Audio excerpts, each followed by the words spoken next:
You are watching New York Knicks Now by Chat Sports. I'm your host, Marshall Green. We're about to get into a mailbag where we answer your guys' questions live from our live show, which airs every single Wednesday. So subscribe and turn your notifications on so when we go live next Wednesday, you can be a part of the party. It's a lot of fun on Knicks Now. I promise you, you won't regret it.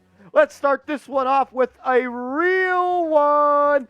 Big L, what up, my guy? He said, what's the record for you to sit down Randle and start Obi or Cam? Like how bad would the Knicks have to start for us to sit Randle? I don't know if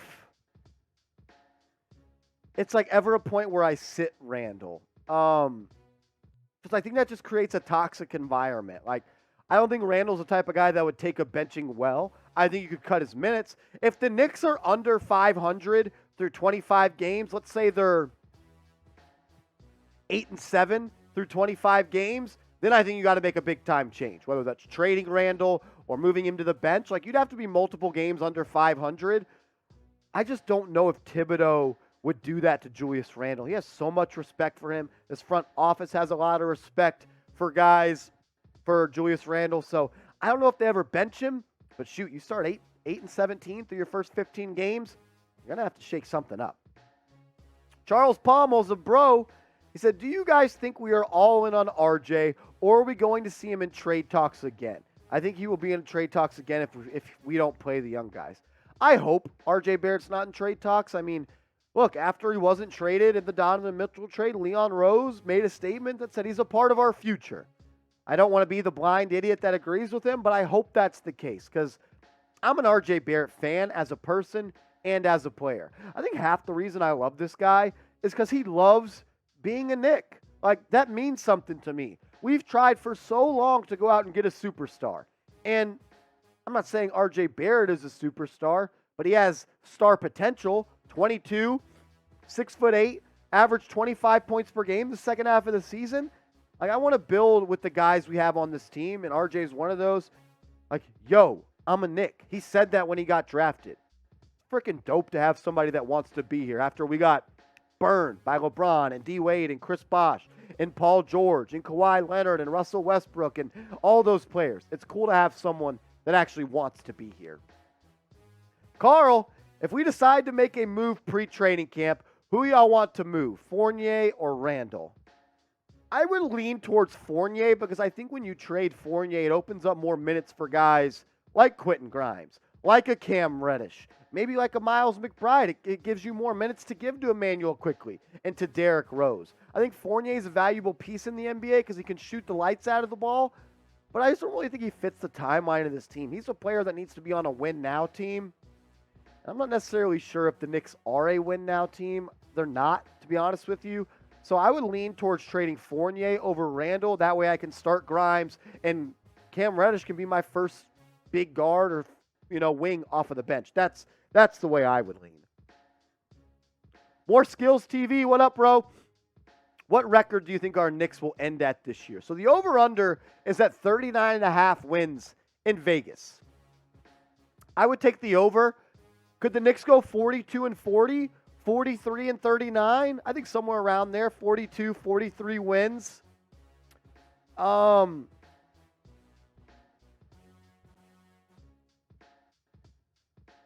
would say about 42 to 43 wins. That's where I would roll with.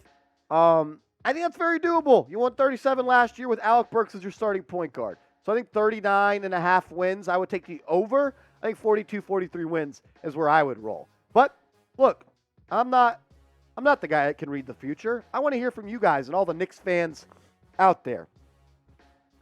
39.5 wins for the New York Knicks this season. Type O for over or type U for under. I want you guys to predict it and be honest. Don't be biased. Don't just be a Knicks fan. 39.5 wins for this team this year. Type O for over, or you can go down and type U for under. Colin Revis, what up, bro? You guys have to move Randle. New York is committed to $340 million between RJ, Brunson, and Randle. New York will need that money to pay the kids. Well, you've already paid RJ Barrett. You're still 2 years away, 3 years away from paying Quentin Grimes. You're 2 years away from paying Quickly. You're 2 years away from playing Obi Toppin. There's plenty of time to get the salary cap right.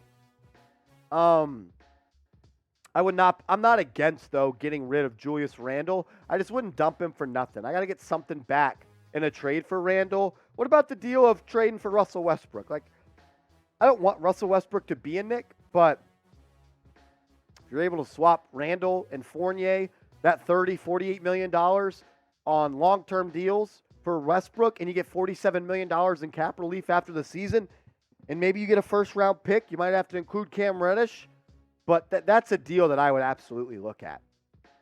Luke C., Rose taking a six-man role. Derrick Rose is going to be a good player for the New York Knicks this year. He said that this is the lightest he's been weight-wise since his rookie year, weighing in at 195 pounds. He said this is the best that he's felt in a really long time. Seeps knows he's a Bulls fan. Look, Derrick Rose has something in the tank, and I still think he has stuff to prove. Yeah, I agree. I think D. Rose, since he did say his first time he's playing since at 195 since his rookie year, the way he's really been able to transition his game after the injuries, he's got the work ethic. I think he sees the game more like a quarterback nowadays. I think he can take that bench unit for the New York Knicks and kind of take it to another level.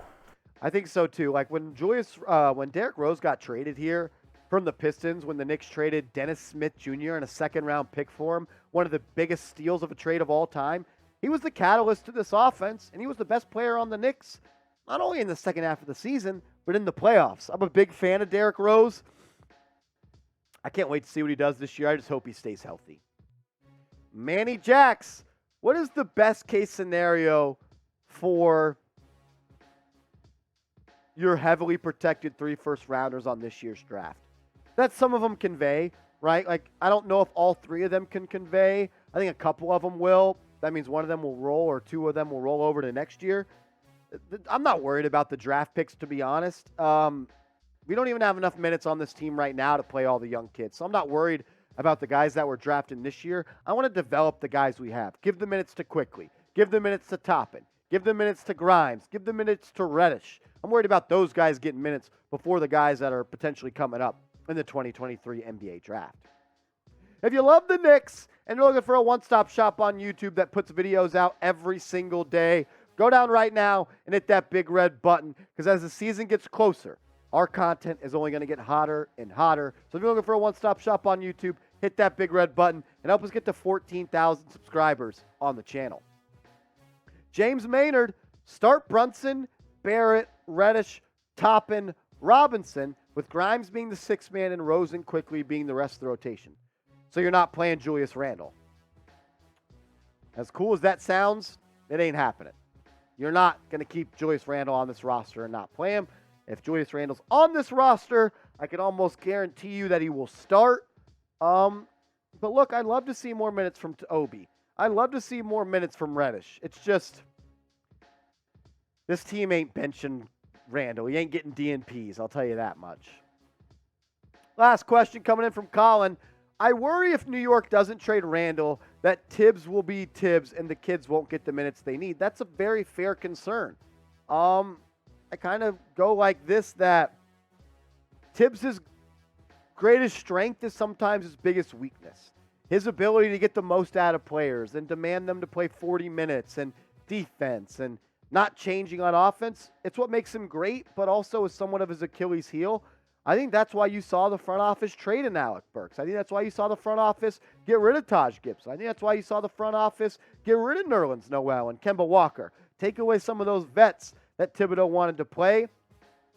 Sometimes you got to take the toys away from a dog or he's going to continue to play with them. It's a good concern, but I think Thibodeau knows if he doesn't play the vets, the young kids this year, he might be moved up to the front office sooner rather than later and get his duties as a head coach relieved.